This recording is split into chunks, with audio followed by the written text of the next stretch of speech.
పుస్తకాలు చదువుతాను. కనీసం ఒక రోజుకి అంటే డే మొత్తం మీద పడుకునే లోపు లేచినప్పటి నుంచి లేచినప్పుడు అట్లీస్ట్ కనీసం లేచిన వెంటనే ఫస్ట్ ఒక 15 నిమిషాల తర్వాత కనీసం ఒక 20 పేజెస్ అవుతారు మినిమం, ఏదో ఒక పుస్తకం ఏమన్నా.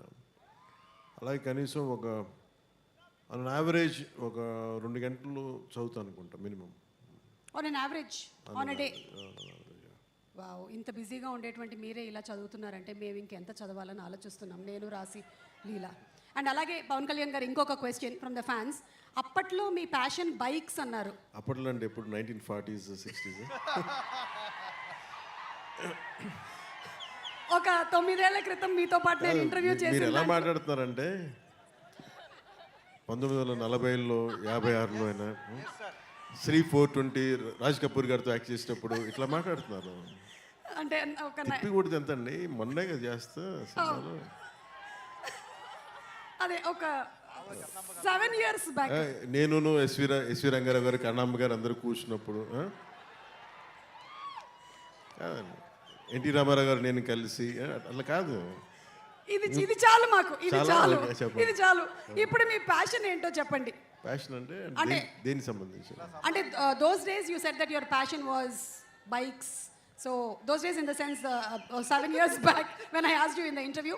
బట్ ఇప్పుడు మీకు ఉండేటువంటి ఈ బిజీ స్కెడ్యూల్స్ ప్రకారం అది బిఫోర్ క్రిస్టియన్ ఎరా. Tell me. ఇప్పుడు నా ప్యాషన్ అంటారా?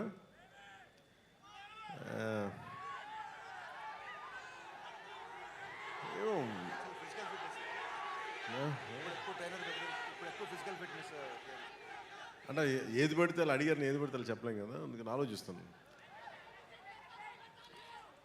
ఏంటి అయితే ఈ ఆన్సర్ని నేను కమింగ్ అప్లో పెట్టుకుంటాను. ఈ లోపు నేను మీకు ఇంకో క్వశ్చన్ అడగొచ్చా మిమ్మల్ని? చెప్పండి. ఇప్పుడు ఇందులో డైలాగ్ విన్నాము, ఇచ్చిపడేసే గోత్రం అండ్ అలాగే ఇరగదీసే నక్షత్రం అని. అలాగే హరీష్ శంకర్ గారికి అలా మనం ఇమోషనల్గా ఒక గోత్రం ఇవ్వాలి అంటే ఏ గోత్రం ఆయన కరెక్ట్గా సూట్ అవుతుంది? అతనికి ఇచ్చిపడేస్తాడు. ఇచ్చిపడేసే గోత్రం. ఎందుకంటే అసలు ఏది ఊరుకోడు. నేను ఏదైనా చెప్పినా కానీ వెంటనే దానికి కౌంటర్ ఇచ్చేసి ఏదైనా నన్ను ఒప్పించడం తప్ప అతను అనుకున్నదే చేశాడు. అతని దగ్గర అది ఉంది, ఆ స్కిల్ అతనికి.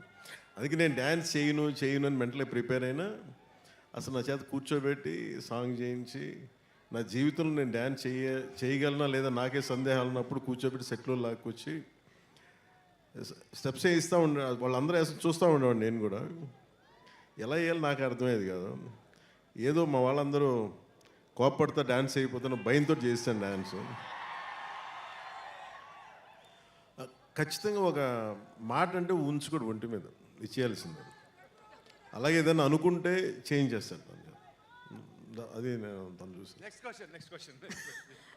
Thank you sir. హరిశంకర్ గారి గురించి ఇంకొంచెం అడిగితే ఇంకొన్ని డీటెయిల్స్ బయటకు వచ్చేలాగా ఉన్నాయి. ఈ లోపు లేదంటే ఒక పని చేద్దాం పవన్ కళ్యాణ్ గారు, విత్ యువర్ పర్మిషన్.